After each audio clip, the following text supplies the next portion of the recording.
Hello everyone. JEE main 2026 में circle का एक क्वेश्चन आया जिससे काफ़ी लोग परेशान भी हुए, तो एक अप्रोच मैं यहाँ पे देने की कोशिश कर रहा हूँ। देखिएगा, और आपकी भी कोई डिफरेंट अप्रोच बनती है तो कमेंट सेक्शन में ज़रूर बताइएगा। ठीक है, एक सर्कल है x square plus y square is equal to 4। Axis draw कर देता हूँ इसकी। ठीक है, ठीक है। और अपने को कह रहा है कि एक्स एक्सिस को कट कर रहा है a,0 और बी पॉइंट है b,0, तो ऑब्वियसली बात है एक्स एक्सिस के पॉइंट की बात कर रहा है, रेडियस 2 है, तो मैं आराम से इसको 2,0 और -2,0 ले सकता हूँ। एक पॉइंट लिया जा रहा है two cos alpha 2 sine alpha, और अल्फ़ा एक्यूट एंगल है, तो ऑब्वियसली बात है कि ये फर्स्ट क्वाड्रेंट में कहीं है अपने पास ये पॉइंट, तो मैं इसको इस तरह से ले रहा हूँ। ओके, ये एंगल मेरा कितना है, अल्फ़ा। तो ये जो पॉइंट पी है, कोऑर्डिनेट ऑलरेडी लिखे हुए हैं, देख सकते हैं आप। और एक दूसरा पॉइंट और ले रहा हूँ, 2 cos बीटा 2 साइन बीटा, ये भी पैरामीट्रिक पॉइंट है सर्कल का ही, और इस तरह से कि अल्फ़ा माइनस बीटा π/2 है।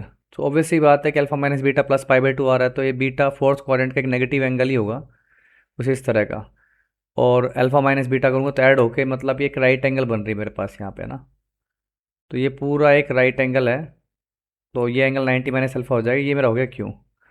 फर्दर मेरे को ये बोल रहा है, इस पॉइंट को आपने ए बोला था, इसको बी बोला था, बी पी को मैं कनेक्ट करता हूँ और ए क्यू को कनेक्ट करता हूँ, तो उसके इंटरसेक्शन पॉइंट ए क्यू और बी पी का जो इंटरसेक्शन पॉइंट बनेगा मेरा, ओके, ये जो पॉइंट है, लेट्स से इस पॉइंट को मैं बोल देता हूँ सम एस, ये किस कर्व पे लाई करेगा। तो मोर और लेस आप देख सकते हो कि अल्फा बीटा अगर वेरी करते हैं तो एक लोकस की शेप लेने लगेगा, तो मेरे को लोकस निकालना है। तो आई गेस आपको ये प्रॉब्लम थोड़ी बहुत क्लियर हुई होगी कि क्या करना है इसके अंदर। तो कुछ लोग ट्राई करना चाहते हो ट्राई कर सकते हैं वीडियो को पॉज करके, बाकी मैं सर्कल को स्टार्ट करता हूँ। तो बेसिकली अप्रोच मैं यही रखने वाला हूँ कि मैं बी पी और ए क्यू की किसी तरह से इक्वेशन लिखूँ और उसको सोल्व कर दूँ। और बी पी ए क्यू की इक्वेशन लिखने का तरीका अपने पास ये भी हो सकता है कि मेरे पास दो पॉइंट है तो मैं कोड की इक्वेशन लिखूँ, पर हम थोड़ा सा और सिंपल लिख सकते हैं इक्वेशन को। मेरे को पता है दोनों एंगल इक्वल है, एक्सटर्नल एंगल की प्रॉपर्टी यूज करूंगा तो ये अल्फा/2 एंगल हो जाएगा। तो सो मेरे को बीपी का एंगल पता लग गया, पॉइंट पता ही, तो मैं इसकी इक्वेशन आराम से लिख सकता हूँ बीपी की। That will B y-y1 tan α/2 x+2। ठीक है, आराम से मैं सीधा सीधा इक्वेशन लिख सकता हूँ। सिमिलरली आप ए क्यू पे भी काम कर सकते हो।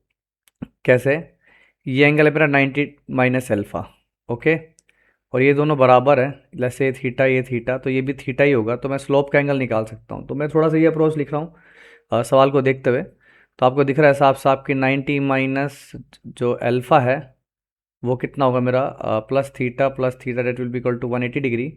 तो आप थीटा को आराम से निकाल सकते हो, दैट विल बी 90 प्लस अल्फ़ा/2। सो मेरे को इस लाइन का भी स्लोप मिल गया, तो आराम से मैं इसकी इक्वेशन भी लिख सकता हूँ, that will be equal to Y tan of 45 plus alpha into x-2। ठीक है, तो इस थोड़ी देर के लिए tan अल्फ़ा/2 को आप t भी लिख दो ना, तो भी कोई बुराई नहीं है। तो मेरे को साफ दिखाई दे रहा है यहाँ से कि आप tan अल्फ़ा/2 यहाँ पे भी आ रहा है, tan अल्फ़ा/2 यहाँ पे भी आ रहा है, और उसको मेरे को एलिमिनेट कर दूँ तो मेरे को सीधा सीधा लोकस मिल जाएगा। सिंपल सी अप्रोच, समझ पा रहे हैं आप। मैंने सिंपल ज्योमेट्री से एंगल देख लिया और आराम से इक्वेशन लिख दी कोड्स की, विदाउट एनी मैसिव जो भी हम यूज़ करते हैं कोड्स की इक्वेशन, कॉनिक सेक्शन पढ़ाते टाइम, सर्कल्स पढ़ाते टाइम। तो बेसिक का ध्यान रखना चाहिए और कोशिश करनी चाहिए कि सिंपल से सिंपल चीज़ें लगाई जाएँ।